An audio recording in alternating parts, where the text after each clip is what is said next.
తనను ఉద్దేశించి ఎస్ఎంలో అసభ్యకరంగా కామెంట్లు పెట్టేవారు ఇకపై ఆపేయాలి అని తనలో అదృశ్యమైన బాలిక తల్లి కోరారు. ఇది వార్నింగ్ అనుకోండి లేదా బతిమలాడుతున్నా అనుకోండి, కానీ వాటిని వెంటనే ఆపేయండి. ఈ కామెంట్ల వల్ల నేను ఇంకా ఎక్కువ బాధపడుతున్నా. కెమెరా ముందు ఏడవమంటే ఏడుస్తా, కింద పడి దొర్లుతా. నా పాపను తెచ్చి ఇస్తారా? 10 రోజుల నుండి ఏడుస్తూనే ఉన్నా. ఎంత వేదన అనుభవిస్తున్నానో నాకే తెలుసు అని ఆమె బాధపడ్డారు. 10 రోజులు అవుతుంది. ఈ 10 రోజుల నుంచి కూడా పాప కోసం బ్యాడ్ వీడియోలు కానీ, బ్యాడ్ కామెంట్లు కానీ, ఫేక్ న్యూస్ కానీ పెట్టడం జరుగుతుంది. ఎవరైతే కామెంట్స్ పెడుతున్నారో, ఎవరైతే వీడియోస్ పెడుతున్నారో దయచేసి ఇది వార్నింగ్ అనుకుంటారో, లేదంటే నా బాధను అర్థం చేసుకుంటారో అనుకుంటున్నారో, లేదా నేను బ్రతమాలుతున్నానని అనుకుంటున్నాను, ఏ కోణంలోనన్నా మీరు అనుకోండి. దయచేసి అవి అయితే స్టాప్ చేయండి. ఎందుకంటే మీరు పెట్టిన కామెంట్ల వల్ల ఇంకా నేను బాధకి ఇంకా గురవ్వాల్సి వస్తుంది. ఉన్న ధైర్యాన్ని కూడా నేను కోల్పోవాల్సి వస్తుంది. ఎందుకంటే కెమెరా ముందు ఏడట్లేదంటే కెమెరా ముందు నేను ఎంత నేర్చిని పోనీ మీరు అన్నట్టుగా నేను ఏడుస్తాను. నా పాపను మీరు ఎవరొకరు తీసుకొచ్చి చెప్పండి. మీరు ఏడమంటే ఏడుస్తాను, కింద పడిపోయి దొరిలేసి పడుకొని కూర్చొని నుంచొని ఏడ్చేస్తాను. పాపను తిరిగి తీసుకొచ్చేయండి. అయితే ఏడిస్తేనే దొరుకుతుంది అంటే పర్లేదు, నేను ఏడుస్తాను, తీసుకొచ్చి నాకు అప్పు చెప్పండి. కెమెరా ముందు ఏడట్లేదంటే ఎంత నేర్చి 10 రోజుల నుంచి ఏడుస్తున్నానో, తింటున్నానో, ఉంటున్నానో అది నా ఒక్కదానికే తెలుసు. నా మనసులో ఒక తల్లిగా నా మనసులో నేనెంత బాధపడుతున్నాను అనేది ఒక నాగ మనసుకే తెలుసు. ఏడట్లేదు అంటే చిన్న పాపను చూసుకోవాలి, నా హెల్త్ని చూసుకోవాలి, ఇంట్లోని చూసుకోవాలి, వచ్చిన వాళ్ళకి సమాధానం చెప్పాలి, డిపార్ట్మెంట్కి చెప్పాలి, మీడియాకి చెప్పాలి. మళ్ళీ ఇదొకటి మీడియా ఎన్ని ఛానళ్ళు వస్తే అన్ని ఛానళ్ళకి అమ్మాయికి సమాధానం చెప్పేస్తుంది. ఈ అమ్మాయికి ఓపిక ఉంది అంటున్నారు. నేను చెప్పడానికి కారణం ఏంటంటే ఏ వీడియో ద్వారాన్నా ఏ వీడియో ద్వారాన్నా అవ్వచ్చు, ఏ మీడియా ద్వారాన్నా అవ్వచ్చు, పాప ఆచూకి చెప్తారని అన్న ఒక కాస్తో నేను సమాధానం చెప్తున్నాను తప్ప నాకు ఓపిక ఉందని, నేను బాగా ఉన్నానని, నాకు బాధ లేదని అని మీరు నన్ను జడ్జ్ చేయొద్దు.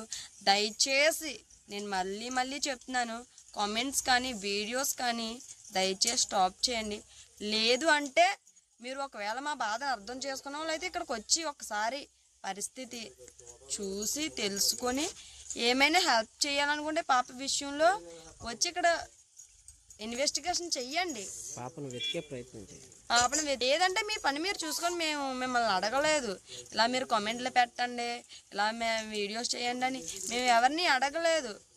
ఎవరైనా మా మీద దయ చూపి ఎవరి ద్వారా పాప ఆచూకీ తెలుస్తుందేమో అన్న ఒక చిన్న ఆశతో ప్రతి మీడియాకి ప్రతి వీడియోకి నేను రెస్పాన్స్ ఇచ్చి సమాధానం చెప్తున్నాను. సమాధానం చెప్పడం వల్ల ఈ అమ్మాయికి ఏదో ఓపుకుందని మీరు అనొద్దు.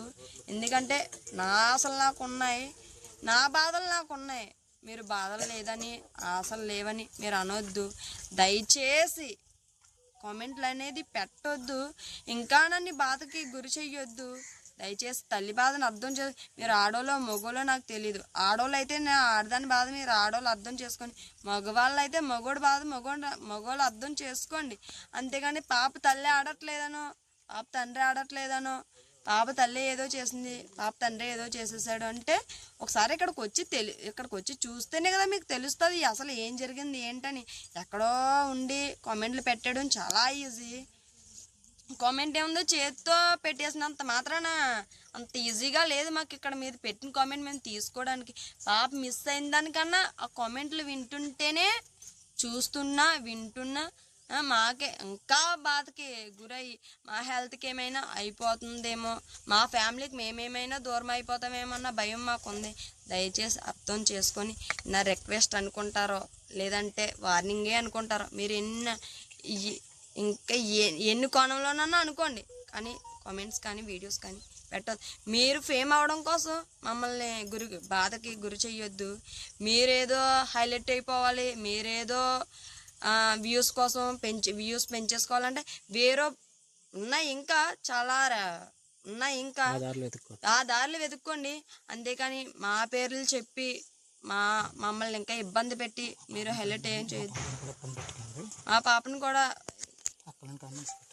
మా పాప కోసం కూడా ఎక్కడలేని కామెంట్లు పెట్టొద్దు. దయచేసి అర్థం చేసుకోండి.